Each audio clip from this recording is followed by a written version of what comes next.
Walau itu pada materi dan waktu, perkenalkan nama saya Emma Sofiariti. Pada kesempatan kali ini saya akan menjelaskan kepada Abang Teteh terkait tugas mingguan PIK 2 eh, pada modul 4 dan 5, yaitu kemodelan eh, dinamis dan juga analisis makro. Di sini saya akan membacakan dulu soalnya. Yang nomor 1, tentukan lintasan yang optimal dari kota 1 ke kota 10 untuk meminimumkan biaya yang dikeluarkan. Di sini terlihat dari kota 1 memiliki hubungan ke kota 2, 3, dan juga 4. Lalu dari kota 2, 3, dan 4 memiliki hubungan ke kota 5, 6, dan 7. Lalu dari kota 5, 6, dan 7 memiliki hubungan ke kota 8 dan 9. Lalu dari kota 8 dan 9 memiliki hubungan ke kota 10. Nah, di sini nomor 2, sebuah perusahaan memiliki dua jenis mesin produksi, mesin A dan mesin B. Tiap tahun, kondisi mesin dapat berubah berdasarkan probabilitas berikut. Jika tahun ini menggunakan mesin A, maka tahun depan tetap menggunakan mesin A dengan probabilitas 70% dan beralih ke mesin B dengan sisanya. Jika tahun ini menggunakan mesin B, maka tahun depan tetap menggunakan mesin B dengan probabilitas 60% dan kembali ke mesin A untuk supaya. Pada awalnya, 50% dari mesin yang digunakan adalah mesin A dan 20% lainnya adalah mesin B. Di sini, tentukan proporsi penggunaan mesin A dan mesin B setelah 3 tahun. Lalu yang B, proporsi steady state atau proporsi jangka panjang dari penggunaan kedua mesin. Untuk pengerjaan soal yang pertama, saya menggunakan bantuan software Microsoft Excel. Kita buka dulu. Nah, setelah kita membuka Microsoft Excel-nya, di sini saya membuat kolom berisi stage 4 hingga stage 1. Nah, di sini pembagiannya, yaitu kota 1 itu stage 1, 2, 3, 4 stage 2, 5, 6, 7 stage 3, 8, 9 stage 4. Nah, kita pengerjaannya itu mundur, artinya dari stage 4 ke stage 1. Lalu di sini ada tabel yang sudah saya buat. Nah, di sini di bagian F kita isi nih untuk kota 8 dan 9 terlebih dahulu. Lalu di sini untuk F4 S, F itu jarak, kita isi jarak dari kota 8 dan juga kota 9 ke kota 10, yaitu 3 dan 4.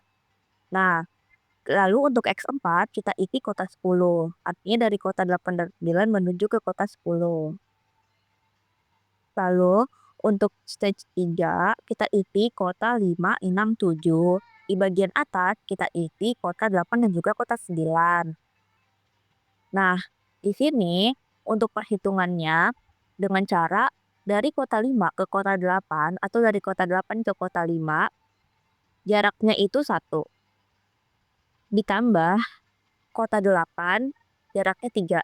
1 ditambah 3 sama dengan 4. Seperti itu. Lalu untuk kota 5 ke kota 9, jaraknya adalah 4. Ditambah kota 9 sendiri jaraknya 4. Artinya dia memiliki total jarak yaitu 8. Untuk kota 6, dia dari 6 ke 8 itu 6. Ditambah dengan kota 8, 3. 6 ditambah 3 itu 9. Seperti itu untuk kota 5, 6, 7 ke kota 8 dan ke kota 9. Pengerjaannya sama. Dia ditambahkan masing-masing dari besar sebelumnya kota 8 dan juga kota 9. Lalu untuk F3F di sini kita mencari jarak minimum atau jarak yang paling kecil nih. Kita pilih. Di sini setelah kita minimum ternyata jarak yang paling kecil untuk kota 5 itu ada di kota 8 dan kota 6 itu kota 9 dan kota 7 itu kota 8. Untuk mencari minimum itu semuanya sama ya, minimum dari kota 8 dan juga kota 9. Lalu di sini untuk stage 2, dia caranya sama aja. Yang berbeda adalah dia menambahkan kota 5, 6, 7 sebelumnya, tidak menggunakan kota 8 dan juga kota 9 tadi. Nah, kita isi di sini.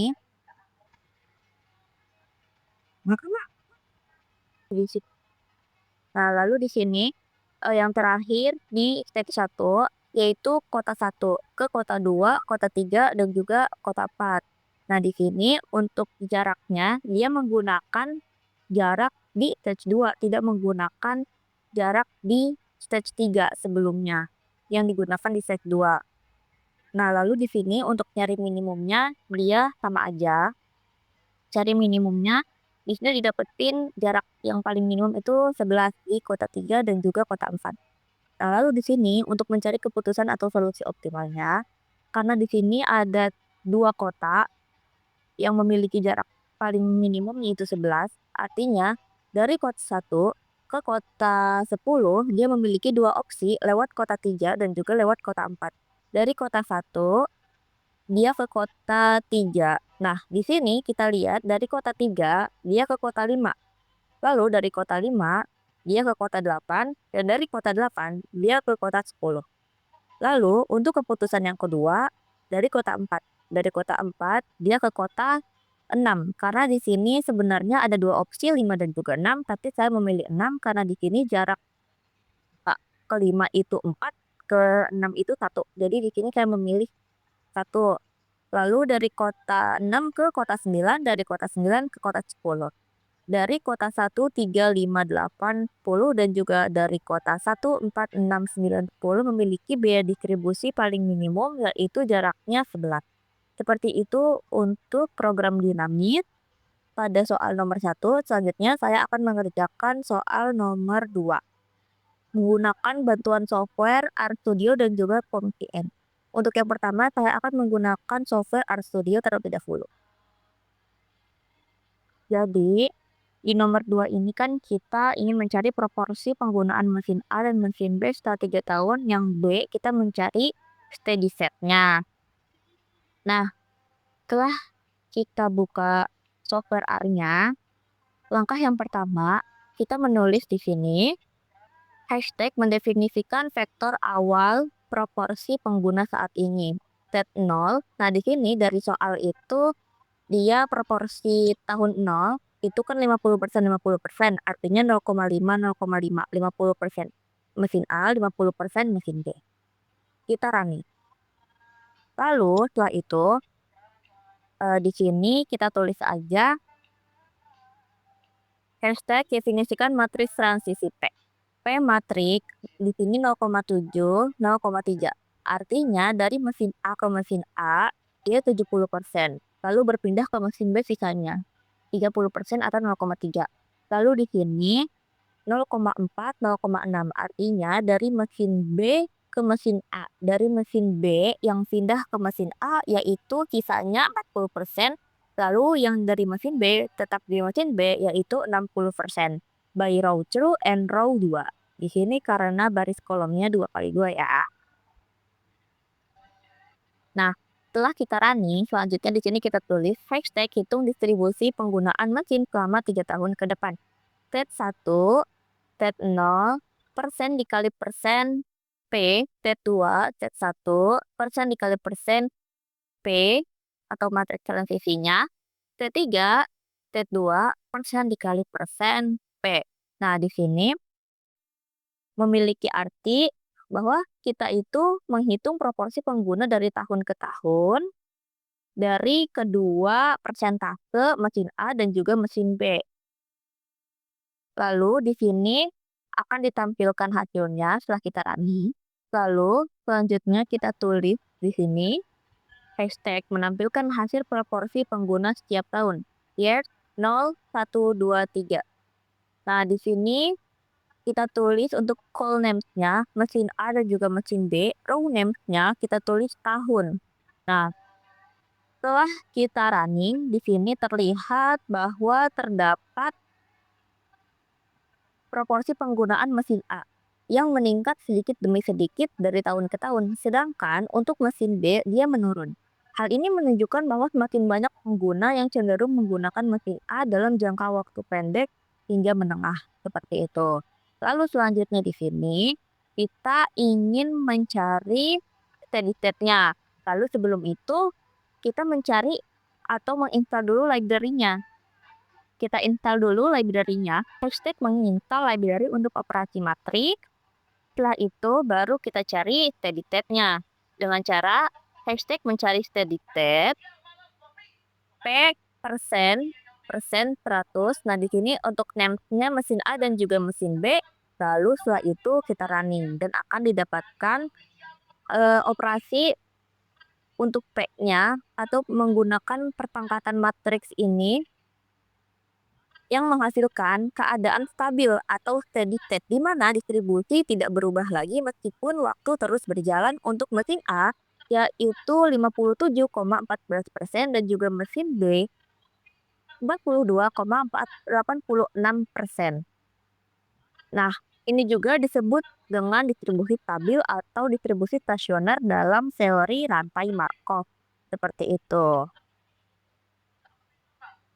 Oke, selanjutnya saya akan menggunakan software pembanding yaitu POM-CM.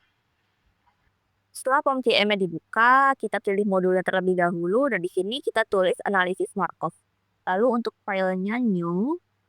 Nah, untuk title-nya di sini saya isi NIM dan juga nama. Lalu di sini variabelnya dua, yaitu mesin A dan juga mesin B. Nah, di sini kita tulis untuk mesin A. Ke mesin A itu kan dia 70%, artinya dia 0,7. Lalu dari mesin A yang berpindah ke mesin B itu dia 0,3. Oh ya, untuk inisialnya itu dia 0,5 ya, karena dia kan 50% 50% di tahun nolnya. Lalu dari mesin B yang berpindah ke mesin A itu sisanya yaitu 40% dan dari mesin B yang tetap di mesin B yaitu 60% atau 0,6. Setelah itu kita solve aja. Nah, di sini dia akan menghasilkan sebuah iterasi yang seperti ini. Nah, di sini untuk tabel transisi di bagian atasnya, untuk mesin A dia kan 0,583, untuk mesin B dia 0,417, untuk yang kedua mesin B 0,556, untuk dari mesin B ke mesin B dia 0,444. Nah, ini artinya adalah probabilitas perpindahan pengguna dari satu mesin ke mesin lain dalam satu periode. Misalnya setahun. Pengguna mesin A 58,3% akan tetap di mesin A. Lalu 41,7% akan pindah ke mesin B. Lalu pengguna mesin B 55,6% akan pindah ke mesin A dan 4,44% tetap di mesin D. Nah, ini sedikit berbeda dari yang satu di R, tapi konsepnya sama aja. Nah, lalu di sini di tahun ketiga 0,5695 dan juga 0,4305, artinya setelah 3 tahun sekitar 56,95% pengguna menggunakan mesin A dan 43,05% menggunakan mesin B. Lalu di sini kita juga mendapatkan hasil untuk steady state probability-nya. Artinya proporsi jangka panjang yaitu ketika sistem telah mencapai kestabilan atau steady state di mana pengguna masih bisa berpindah mesin, tapi proporsinya tidak akan berubah lagi. Artinya mesin A kan digunakan 57-15% pengguna dalam jangka panjang. Penggunaan mesin A ini dia lebih menarik atau lebih stabil. Seperti itu. Untuk penjelasan dari tugas mingguan saya selesai. Terima kasih. Wassalamualaikum warahmatullahi wabarakatuh.